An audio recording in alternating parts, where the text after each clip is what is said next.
होगा कि दीवारों की थिकनेस बहुत ही बड़ी होती थी और अब जैसे जैसे समय बीत रहा है उस तरह से दीवार की थिकनेस बहुत ही कम होती जा रही, यानी कि दीवार की जो मोटाई है वो अब 4 इंच तक आ चुकी है। अब दोस्तों ऐसी बात नहीं कि पहले टाइम में 4 इंच की दीवारें नहीं बनाई जाती थी पर बहुत ही कम प्रमाण में बनाई जाती थी। पर आज की सिचुएशन में 4 इंची के वॉल का प्रमाण जो है वो बहुत ज्यादा बढ़ चुका है। अब उसका प्रमाण क्यों बढ़ चुका है, इसके क्या फायदे हैं? तो ये जो 4 इंची दीवार है दोस्तों, अगर आप अपने घर में बनवाना चाहते हैं और आप चाहते हैं कि आपकी 4 इंची दीवार बहुत ही ज्यादा मजबूत बने, तो इसके लिए आपको कौन कौन सी चीजें करनी है, उसके बाद में इस 4 इंची वॉल के आपको क्या फायदे हैं, और तो और ये जो 4 इंची वॉल होगी वो आपको कहां पर नहीं बनानी है इसके बारे में भी आपको जानकारी होनी चाहिए। तो इसीलिए दोस्तों ये जो पूरा वीडियो होगा इसमें आपको 4 इंची वॉल के बारे में किसी भी प्रकार का डाउट नहीं रहेगा। तो इस वजह से इस वीडियो को पूरा जरूर देखें और चैनल पे अगर आप लोग नए आए हो दोस्तों तो चैनल को जरूर सब्सक्राइब कर दीजिए। तो सबसे पहले जानेंगे हम दोस्तों कि कैसे हम 4 इंची दीवार को मजबूत बना सकते हैं।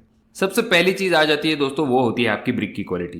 पहली चीज आपकी ब्रिक की क्वालिटी जो है वो अच्छी होनी चाहिए। उसके बाद में जो आप मोर्टर यानी कि जो मसाला बनाते हैं तो उसका प्रमाण आपको 1:5 लेना है, यानी कि 1 part is cement and 5 part is sand. तो कुछ इस तरह से अगर आप मोर्टर बनाते हैं तो ये अच्छी बात हो जाती है। उसके बाद में जब भी आप वॉल बनाने को स्टार्ट करते हैं तो आपको इस चीज की तरफ ध्यान देना है कि एक साथ में आपको पूरी वॉल जो है उसे नहीं बनाना है, क्योंकि होता यह है दोस्तों, अगर आप एक साथ में पूरी वॉल उठा देते हैं 7 फीट तक या फिर 10 फीट तक, ऐसे वक्त में शुरुआत में वॉल तो आपको सीधे दिखेगी पर थोड़ी देर बाद जो है वॉल आपकी बेंड होने लगेगी, यानी कि एक साइड में जो है वो झुकने लगेगी, क्योंकि ये जो 4 इंची दीवार होती है दोस्तों उसको साइड में इतना सपोर्ट नहीं होता, और तो और जो मोर्टर होता है वो गीला होता है। इस वजह से पूरी तरह से दीवार जो है वो सूखी हुई नहीं होती, 9 इंची या फिर 6 इंची वॉल की तरह इसका नहीं होता। इस वजह से दोस्तों ये वॉल जो है एक साइड में झुकने लगती है, जिससे कि आगे चल के आपकी वॉल जो है वो बेंड दिखती है और कमजोर हो जाती है। इस वजह से आपको क्या करना है दोस्तों, पहले दिन तक जो है आपको आधी वॉल जो है उसे कंस्ट्रक्ट कर लेना है और काम खत्म होने तक आपको जो है उसके ऊपर कंक्रीट बेल्ट या फिर जिसे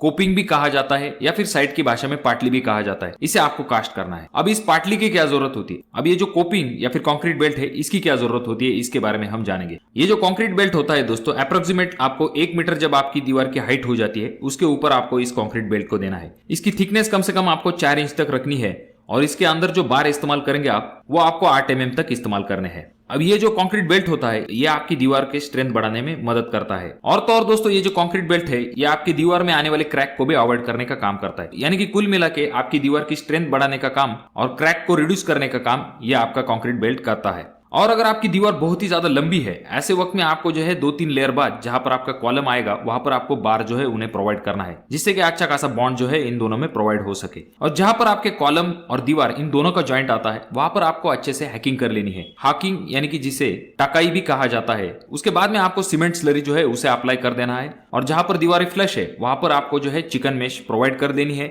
जिससे कि वहां पर क्रैक न दिखाई दे। और ऐसे कॉलम और दीवार इन दोनों के जॉइंट के बीच में अगर आप गिट्टी भी लगाते हैं तो भी एक अच्छी बात हो जाती है। आगे चल के अगर हम बात करते हैं जॉइंट्स की, तो जो जॉइंट्स आते हैं दोस्तों वो कुछ इस प्रकार से आने चाहिए, जैसे कि जो जॉइंट होते हैं दोस्तों एक के नीचे एक नहीं आनी चाहिए, वो जिगजैग फॉर्म में जो है वो दिखने चाहिए। इससे होता यही कि आपकी दीवार की मजबूती तो बढ़ती है, साथ में ही आपके जो क्रैक्स है वो भी ज्यादा डेवलप नहीं होते।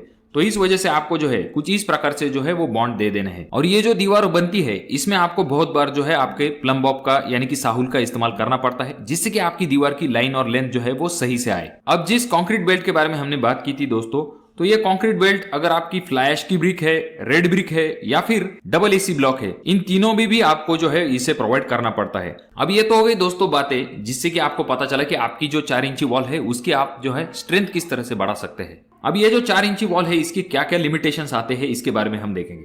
सबसे पहली चीज आ जाती है दोस्तों, ये जो 4 इंची वॉल होती है इसे आपको एक्सटर्नल वॉल की तरह नहीं बनाना है, क्योंकि इसका सबसे मेन प्रॉब्लम ये होता है दोस्तों कि अगर आप एक्सटर्नल वॉल के लिए 4 इंची वॉल का सिलेक्शन करते हैं तो ऐसे वक्त में जिस तरह से 9 इंची वॉल या फिर 6 इंची वॉल मौसम की मार को सह सकती है, उस तरह से आपकी 4 इंची वॉल जो है मौसम की मार को नहीं सह पाती। इस वजह से दोस्तों बरसात होने पर आपकी अंदरूनी दीवारें जो है वो भी गीली दिख सकती है। तो इस वजह से एक्सटर्नल के लिए अगर आप चाहते हैं तो आप जो है 6 इंची वॉल या फिर 9 इंची वॉल जो है इसका इस्तेमाल कर सकते हो। और अगर हम बात करते हैं दोस्तों लोड बेयरिंग स्ट्रक्चर के लिए, आप 4 इंची दीवार का इस्तेमाल बिल्कुल भी न करें, क्योंकि 9 इंची वॉल जितना लोड बेयर कर सकती है उतना लोड आपकी 4 इंची वॉल बेयर नहीं कर सकती। तो इस वजह से आपको जो है लोड बेयरिंग स्ट्रक्चर में इसका इस्तेमाल नहीं करना है। और तो और आपकी पैरापेट वॉल होती है, वहां पर कुछ लोग पैसे बचाने के चक्कर में 4 इंची वॉल का इस्तेमाल करते हैं, तो ये भी बहुत गलत बात हो जाती है। आप जो है आपकी अगर पैरापेट वॉल है तो कम से कम आप जो है थिकनेस 6 इंची तक रख सकते हैं। तो यहाँ पर आपको इस चीज के बारे में पता चल गया होगा कि आपको